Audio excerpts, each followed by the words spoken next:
이스라엘 역사에 보면 예루살렘 성전이라고 부르는 것이 사실은 크게 세 가지가 있었습니다. 첫 번째는 우리가 흔히 잘 알고 있는 솔로몬 성전이죠. 첫 번째 예루살렘 성전입니다. 다윗이 성전을 건축하려 했으나 하나님께서 다윗은 성전을 건축할 수 없다고 하셔서 그 아들 솔로몬을 통해서 성전을 건축하게 하시는데, 이것이 우리가 잘 아는 예루살렘 성전이죠. 열왕기상 6장 이하에 그 내용이 잘 기록되어 있습니다. 그러나 안타깝게도 이스라엘의 영적인 부패함으로 인하여서 이 솔로몬 성전은 바벨론 군대에 의해서 함락되게 되죠. 이 내용이 열왕기하 25장에 보면 나와 있습니다. BC 586년에 예루살렘 성전이 파괴가 되었습니다.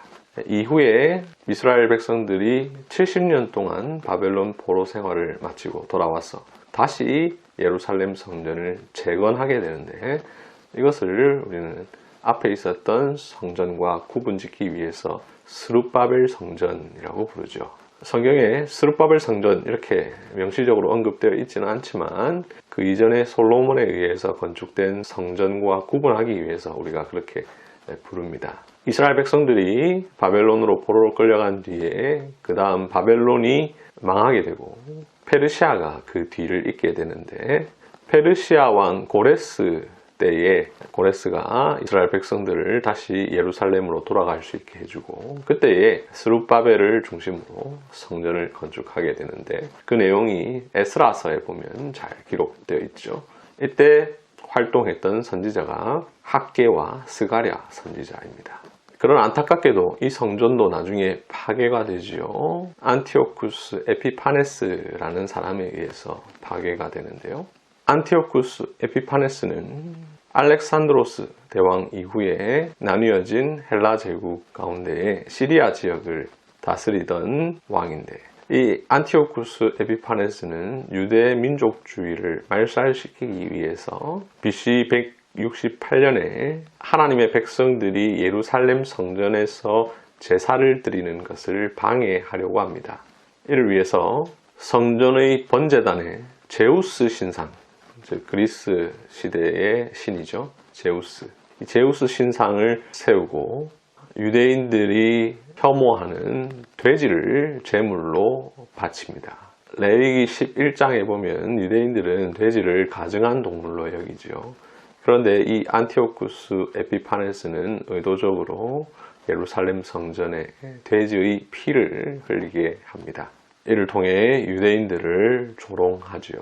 결국 이 스룹바벨 성전은 원래 성전의 모습을 잃어버리게 되고 상당히 훼손되게 됩니다. 이 내용은 개신교회가 사용하는 성경에는 나와 있지 않지만 로마 카톨릭, 즉 천주교에서 사용하는 성경에 보면 외경이라는 것이 실려 있는데요. 그 외경 중에 마카베오 상이라는 성경이 있습니다.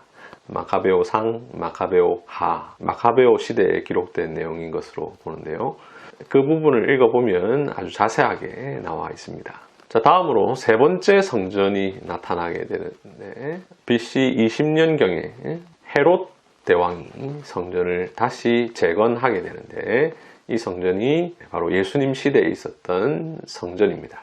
예수님 시대에 있었던 성전이 솔로몬이 지은 그 성전 그대로 있었던 것이 아니고, 솔로몬 성전은 파괴되었고 나중에 스룹바벨이 재건했고, 또 스룹바벨 성전은 또 훼손되었는데 헤롯 대왕이 다시 이 성전을 재건하게 된 것이죠.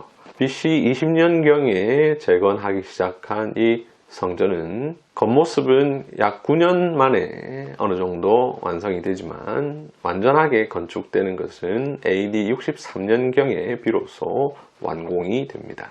이 성전을 앞에 있었던 성전과 구분하기 위해서 우리가 헤롯 성전이라고 부릅니다. 성경에 헤롯 성전이라 이렇게 말하고 있지는 않지만 우리가 그렇게 부르는 것이죠. 요한복음 2장 20절에 보면 이 성전은 46년 동안 지어졌거늘 이라는 말씀이 나옵니다. 이 말은 바로 헤롯 당시에 지금 지어지고 있는 헤롯 성전을 가리켜서 말하고 있는 것이죠. BC 20년부터 46년 동안, 아마 그러면 이때는 AD 26년쯤 되겠죠. 계속해서 건축되고 있었다. 그런데 이 성전을 예수님께서 헐겠다라고 하시는 장면이 요한복음 2장 20절 어간에 나오는 것이죠. 이 헤롯 성전에 대해서는 간단하게 말씀드리면 헤롯 대왕은 로마 황제의 신임을 얻어서 유대 지역을 다스리게 되는데, 이 헤롯 대왕은 스스로 유대인 행세를 했지만 사실 본인의 혈통은 에돔 민족이었습니다. 혈통이 에돔 민족이다 보니 이 헤롯 대왕은 유대인들의 신임을 얻기 위해서 여러 가지 노력을 하는데, 여러 가지가 있었지만 하나를 말씀드리면 바로 이 성전을 재건축한 일입니다. 이 헤롯 성전은 앞서 있었던 성전에 비해서 굉장히 화려했다고 알려져 있는데요.